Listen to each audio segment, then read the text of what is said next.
오늘 우리에게 주시는 말씀은 요한복음 5장 15절부터 17절까지의 말씀입니다.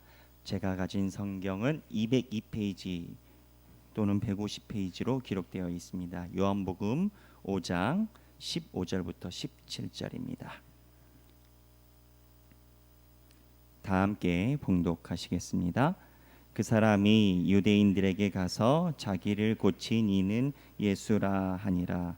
그러므로 안식일에 이러한 일을 행하신다 하여 유대인들이 예수를 박해하게 된지라.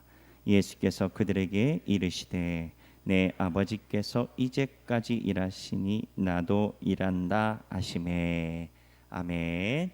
이 말씀은 살아계신 하나님의 말씀입니다. 요한복음 5장의 내용을 살펴보면 어떤 내용이냐? 여러분 베데스다 연못 이야기 아시죠? 38년 된 병자, 베데스다 연못에서 무슨 일이 있었냐? 38년 된 병자가 베데스다 연못에 계속 있었어요. 왜 있었냐? 가끔 천사가 일어나서 그 물을 일으킬 때 제일 먼저 선착순으로 1번으로 빠진 사람이 온 몸에 있는 병이 낫는다. 그런 역사가 있다.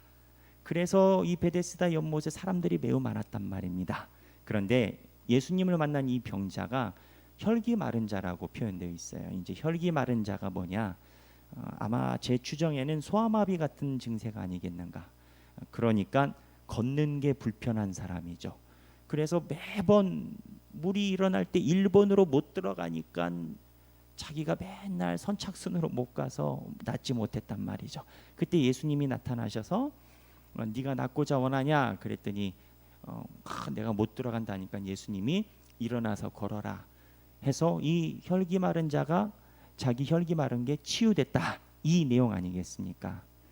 요약하면 38년 된 병자가 예수님을 만나서 몸이 치유됐다. 그런데 이 내용을 알면 우리는 쉽게 생각하기를 이 38년 된 병자가 이 스토리의 주인공일 것이다 라고 생각을 합니다.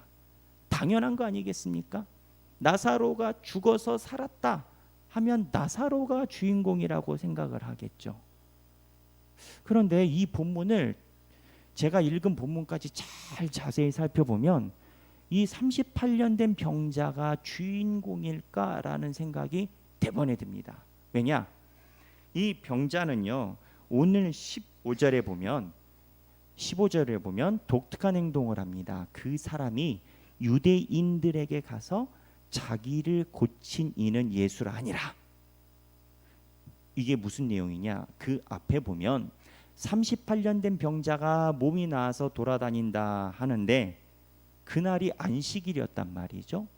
그러니까 유대인들은 이 안식일 날 병자를 누가 낫게 했는가 해서 10절부터 보면 이 병자를 불러다가 소위 취조를 합니다.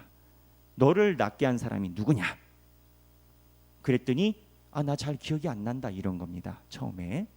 그러고 나서 이 병자가 오늘 본문의 15절에 예수님을 만나고 난 다음에 15절에 그 사람이 유대인들에게 가서 자기를 고친 이는 예수라 하니라. 이게 말이 좋아서 그런데 상황이 이런 겁니다. 병자가 자기를 낫게 해준 예수님을 밀고 하고 있는 상황인 겁니다.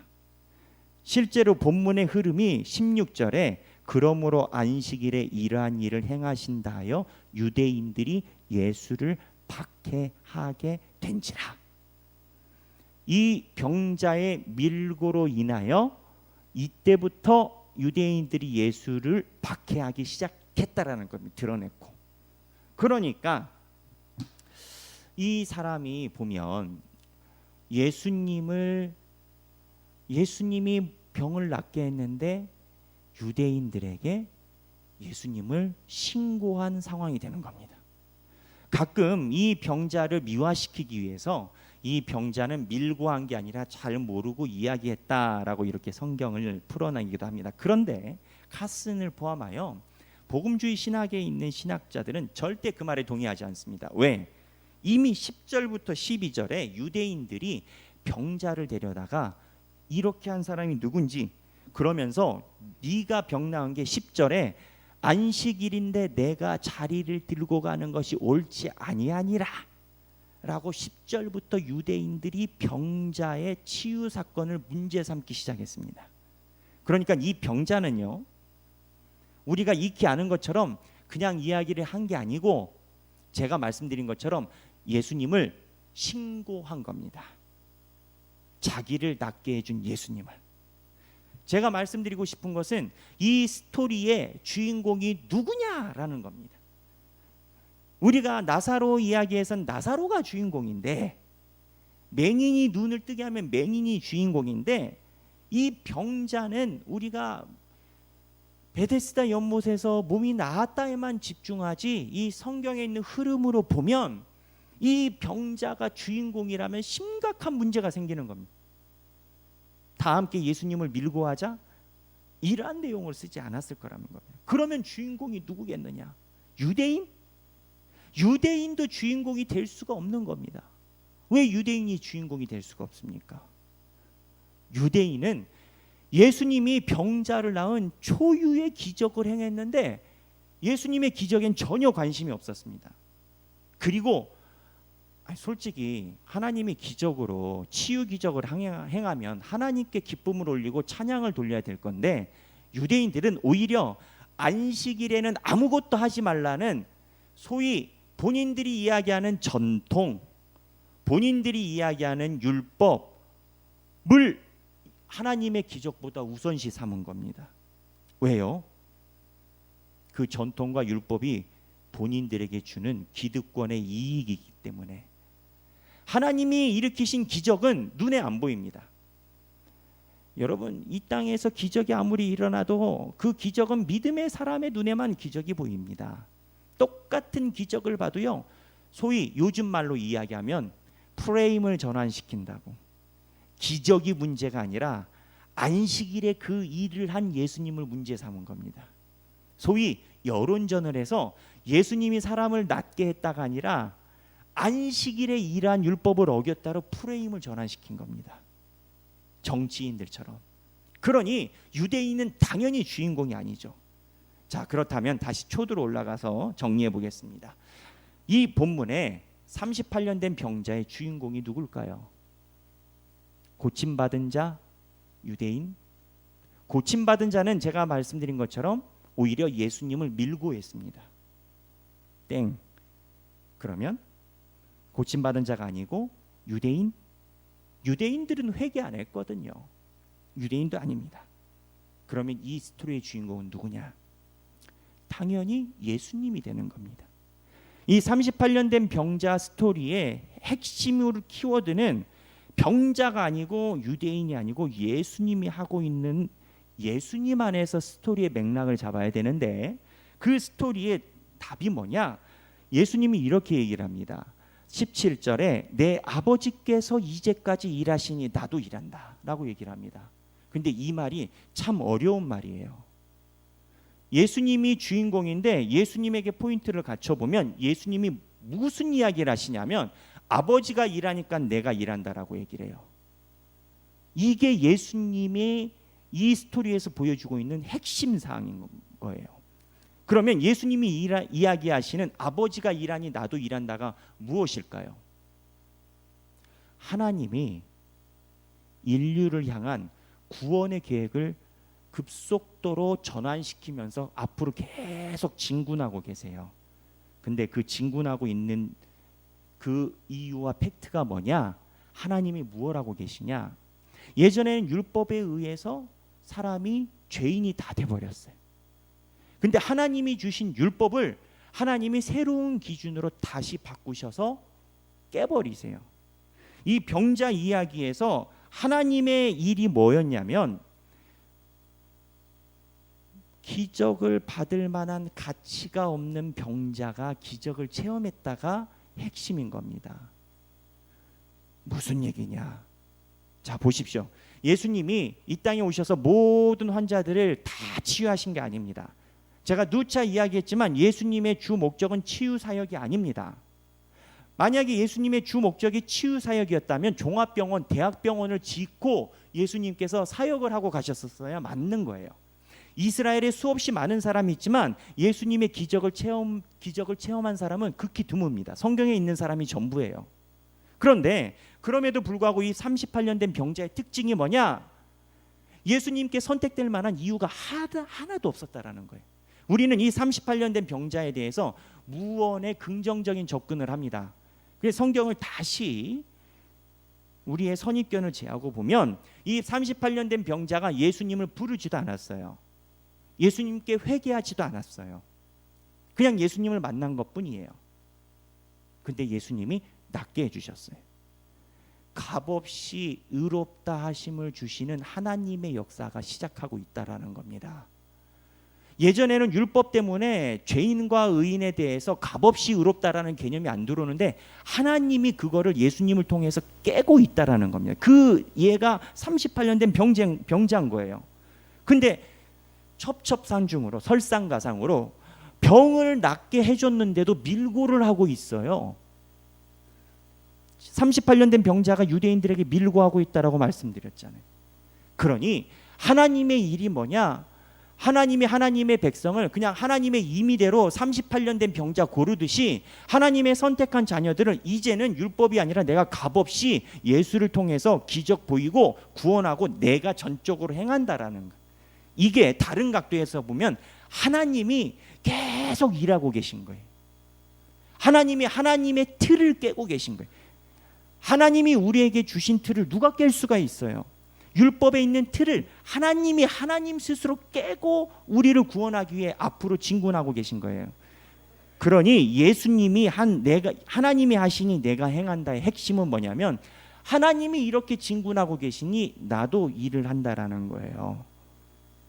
그러니 예수님이 이 스토리의 핵심인데 핵심 내용은 하나님이 새로운 일을 계속하고 계시니 예수님이 나도 그 틀에 의해서 새로운 일과 함께 갈 것이고 그 하나님의 일의 수혜자는 뭐냐? 어쩌면 38년 된 병자처럼 아무것도 모르고 회개하지도 않았는데 구원받아 놓고선 하나님이 축복 줬는데 자기가 어떻게 보면 부모 잘 만나서 예수 잘 믿어서 친구 잘 만나서 구원받아 놓고선 나중엔 오히려 예수님을 배반하는 38년 된 병자가 예수님을 밀고 하듯이 환난과 고난이 오면 예수님을 그냥 배반하는 만약에 유대인들이 이 병자를 불러다가 취조하고 신문하지 않았다면 배반하지 않았을 건데 취조와 신문이 일종의 환난과 고난인데 환난과 고난이 오면 나를 구원해 주신 예수님은 온데간데 없이 세상의 기준은 확 바뀌는 이게 우리의 군상이라는 거예요. 군상이 뭐냐? 집단적인 얼굴이라는 거예요. 그래도 예수님은 하나님이 일하시니 내가 일한다는 거예요. 그게 뭐냐? 저 38년 된 병자가 그래도 나는 저 병자를 구한다는 거예요. 칼빈은 이 주석에서 명확하게 이야기를 합니다. 38년 된 병자는 신앙이 충분하지 않았다.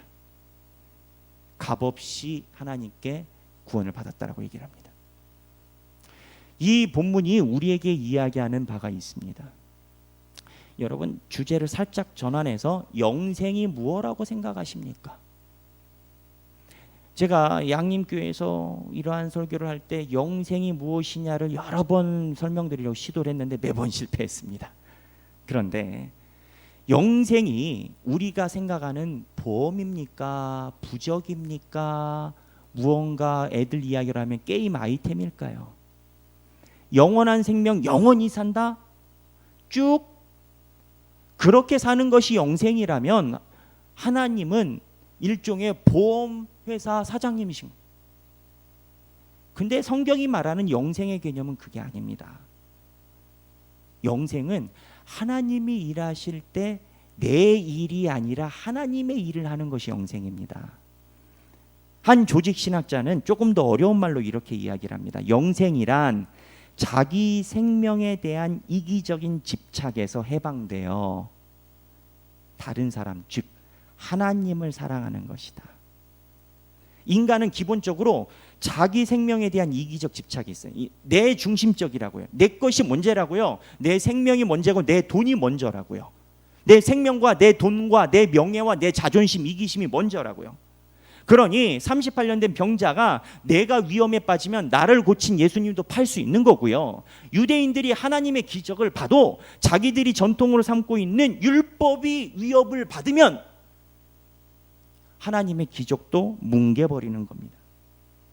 철저히 38년 된 병자와 유대인의 공통 분모는 자기중심적이라는 생각이라는 겁니다.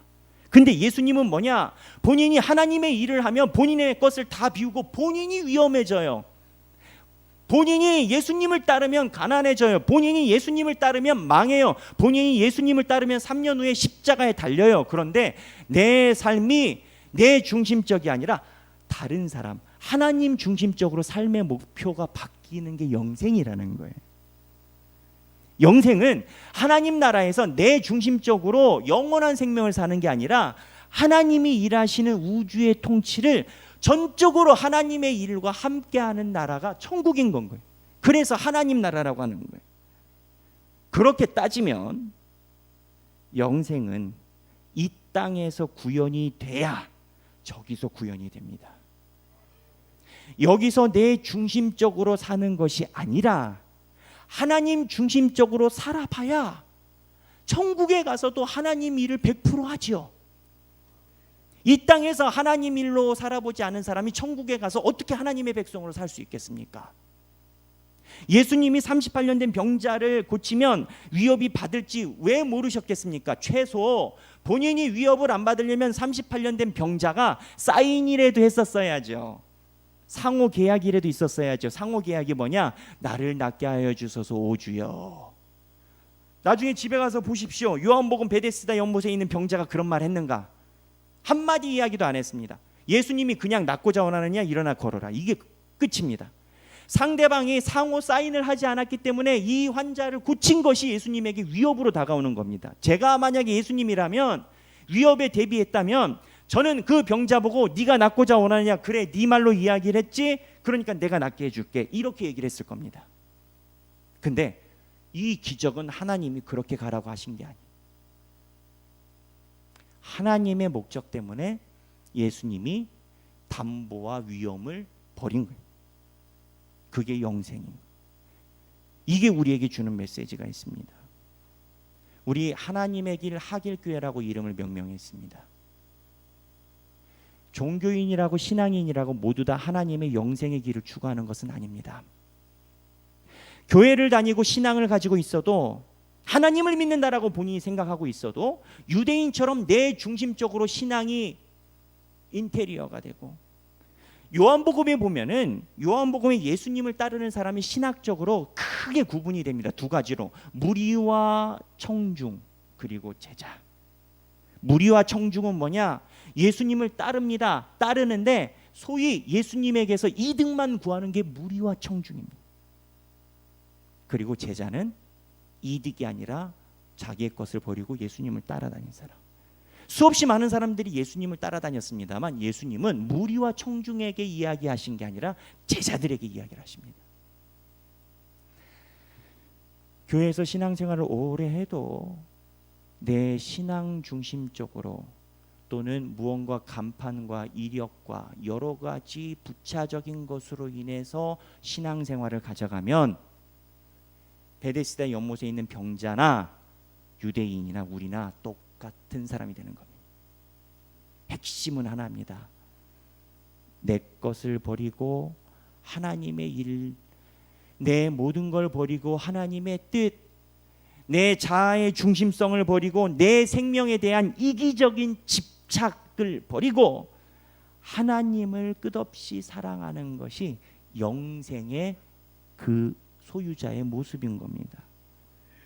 이거를 조금 더 어려운 말로 영생의 존재 상태라고 이야기를 합니다. 하길, 하나님의 길이라고 이야기를 줄여서 하길교회입니다. 하나님의 길 교회. 하길교회는 우리가 가지고 있는 신앙의 인테리어를 위해서 모이지 않습니다. 내가 존경받고 싶은 것을 위해 모이지 않고 내 명예를 위해서 모이지 않습니다. 내 직책과 또는 직분과 피택과 이미지와 인상과 나를 인정해 줌을 위해서 우리는 모이지 않습니다. 우리는 영생을 구현하고 하나님의 영생의 길을 이 땅에서 실천하기 위해 우리 중심적인 것을 버리고 하나님의 길을 추구하는 교회입니다. 내 것을 버리고 예수님이 그러한 위협을 동참하셨던 것처럼 하나님의 길이라면 내 위협을 무릅쓰고 하나님의 길대로 살아가는 것이 그게 하길교회의 길입니다. 여기 계신 모든 분들이 하길교회에서 신앙생활하면서 신앙생활로 1년, 2년, 3년, 4년 명찰 붙이는 신앙생활이 아니라 격식이 되고 100년, 1000년, 만년의 유구한 역사가 내 자존감이 되는 교회가 아니라 이 땅에서 내가 살아갈 때 내 욕심이 아니라 하나님의 생활과 하나님이 원하시는 대로 살아갔고 그거를 위해서 예수님처럼 내가 어떠한 위험도 감수를 했다라는 그 고백을 가지고 살아가는 여러분들이 되시길 주님의 이름으로 축원합니다. 찬양하길 원합니다. 주님 말씀하시면 이 찬양을 여러분들과 함께 나누기를 원합니다. 우리 하길교회가 다른 것이 아니라 하나님의 길, 내 삶에 이력이 남는 신앙인 종교인이 아니라 하나님의 제자가 모인 교회가 되기를 바랍니다. 찬양하겠습니다.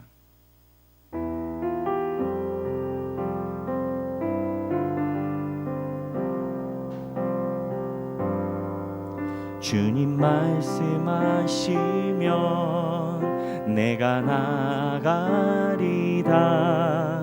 주님 뜻이 아니면 내가 멈춰서리다. 나의 가고 서는 것 주님 뜻에 있으니 오 주님 나를 이끄소서. 주님 말씀하시면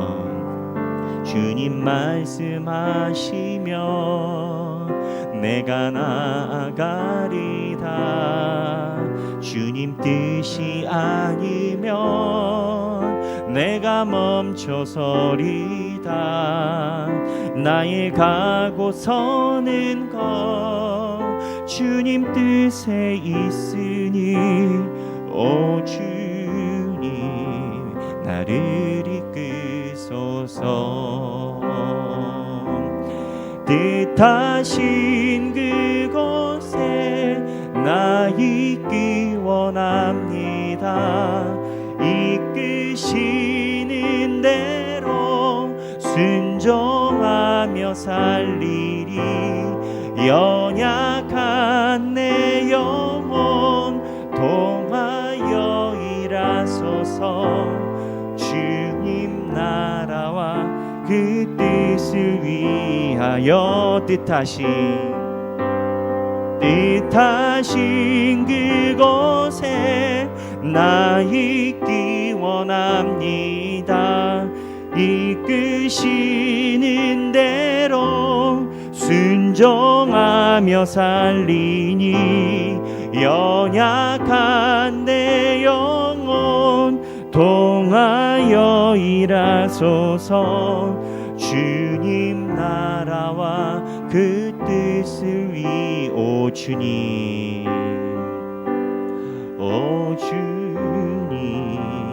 나를 이끄소서. 우리 잠깐 기도하기를 원합니다. 우리 하길교회 와서 첫 말씀 후에 예배 드리고 기도하는 시간입니다. 여러분 이 교회에서 무엇을 꿈꾸며 살아가길 원하십니까? 쌓이는 명예와 세상에서 이야기하는 것을 위해 살아가야 된다면 어쩌면 잘못 오셨는지도 모릅니다. 유명한 선교자인 웨슬리가 대서양을 건너가다가 바다에 빠져 죽게 됐을 때 선원이 걱정하니까 이런 얘기를 했답니다. 이곳에서 빠져 죽으면 하나님 나라인 천국을 가니 감사한 일이요.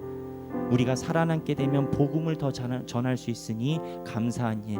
감사한 것만 우리 앞에 남아져 있는데 무엇을 걱정하느냐. 죽어도 감사한 일이고 살아도 감사한 일의 삶이 우리의 삶이 되어야 합니다.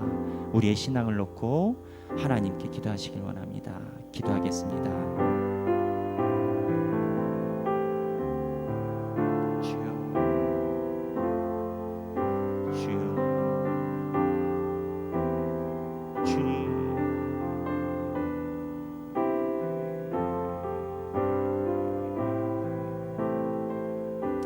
주님.